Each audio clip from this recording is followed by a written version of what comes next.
Hello friends, welcome to SQL Practical Question video series. Here is another interesting question that I have received from one of the subscriber. Thank you Surya for sending this question. The question is very interesting. I thoroughly enjoyed while preparing this content.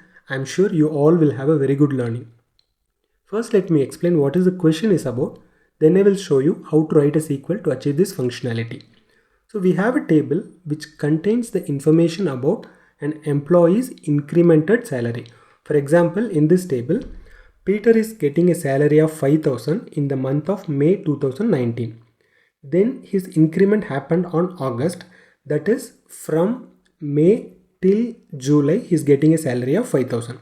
From August 2019 till February he is getting a salary of 10,000. On March 20 he is getting a new salary of 15,000.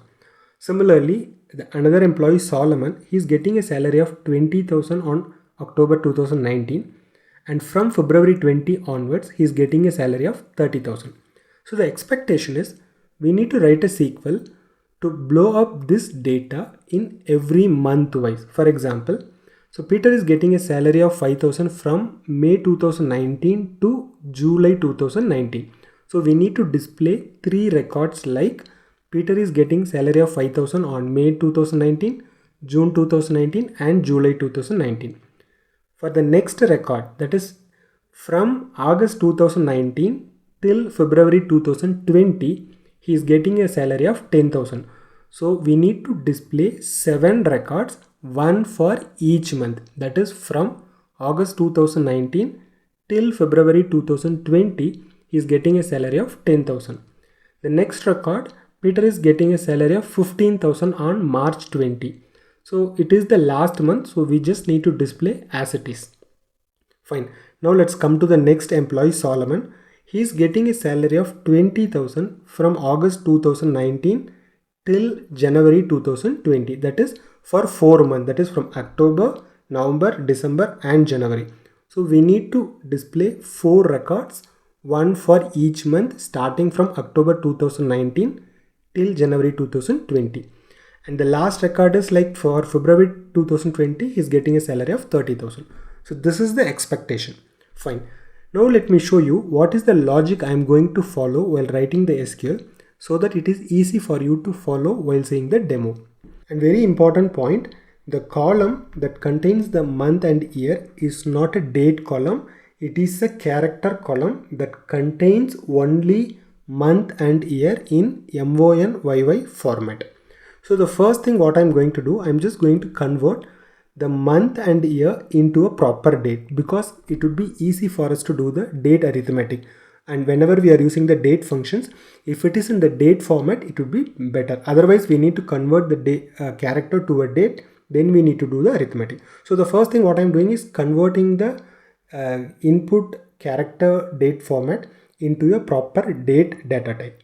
Then what I'm going to do, using the lead analytical function, I'm just going to get when is his next increment salary in the same row. For example, I'm getting the first March here, first August in first row, first March in second row. So this is like employee wise. This is for Peter. Then for the Solomon, so I'm getting the first February in the as part of the first October row itself. You will understand why I'm doing this thing. Okay, now we got the date and the next increment date also in the same row. Basically what I'm going to do, I'm just going to find the number of months lies in between these two dates. So for that I'm going to use the months between function. So I'll be just computing. For example, from May to August we have like 3 months. From August 2019 to March 2020, 7 months. Anyway, for the third row, the next increment month is null, so it is displaying null. So wherever there is a null, I'm just going to put 1. So I'm going to use a NVL function. So wherever there is a null, I'm going to put a 1. Now if you see, the number what we got is what exactly we are going to replicate the row. For example, the first row I'm going to replicate 3 times. The first row I'm going to replicate 3 times. You can see here, this is the first row. Second row I'm going to replicate 7 times. Third row I'm just going to replicate 1. So basically to get the replication number only, I'm doing all these things. So once you replicate it, as part of the replication, I'm just going to put a sequence number. The reason is because the replication will just replicate the month as it is, like 1st May, 1st May, 1st May. But what we need is May, June and July. So what I'm going to do, I'm just going to add months. That means 1st May plus 0 month will return May. 1st May plus 1 month will return June. 1st May plus 2 months will return July. So this is what I'm going to do. Fine. So now let me write and show you the SQL. I hope now it is a bit easier for you to follow the demo. Yeah, I have the table T which contains the employee name and the month and year of the salary in a character format. Okay, first what I'm going to do, let me first select all the columns here. The very first thing what I'm going to do, I'm just going to convert the character into a date. So for that I'm just using toDate function. toDate of the format in which the data exists is MON YY. So let me just give alias like D.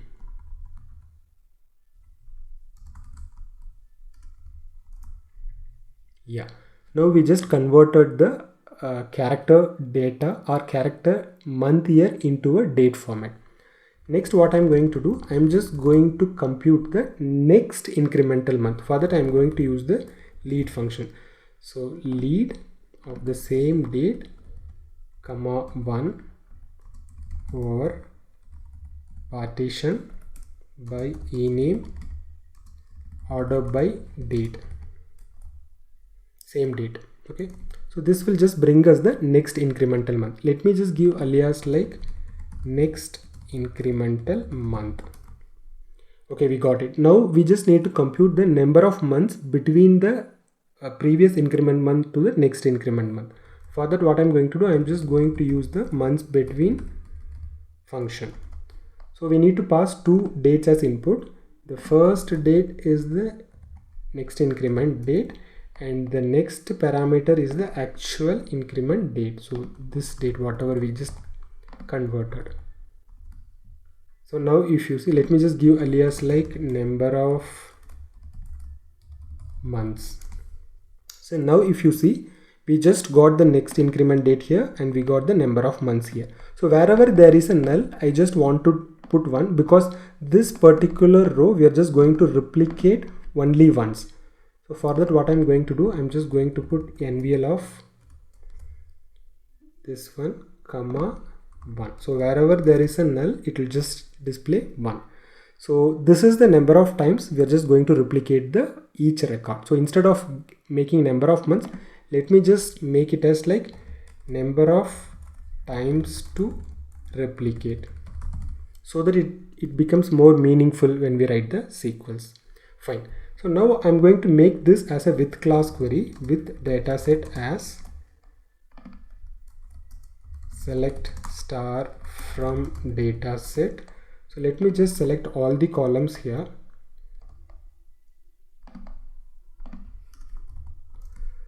You can avoid whatever the columns you are not interested in because this particular column is not needed, and in fact this column is also not needed. So we can just remove it from our result set. So I am removing the incremental month also, so that we can just keep whatever is needed in our result. Now the final step is we just need to replicate this record 3 times. We need to replicate this record 7 times. Same way the third record we just need to replicate once.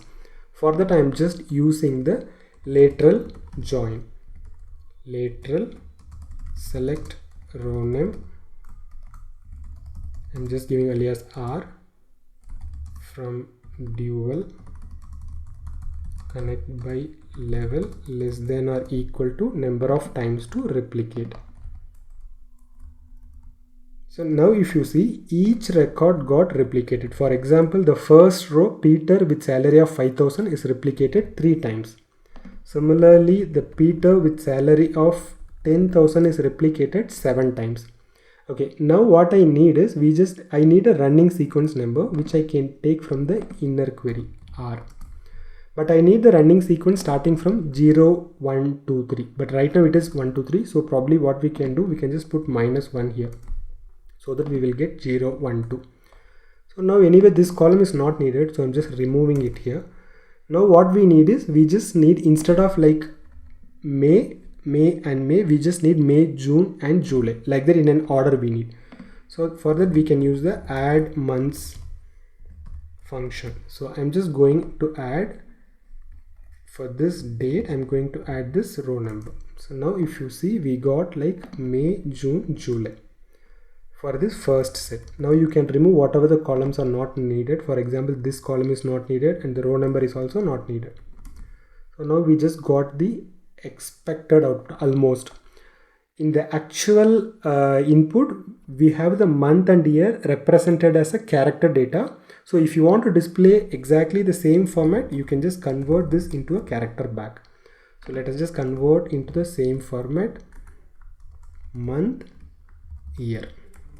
So let me just give alias like the same alias. Let me just give month and year of salary.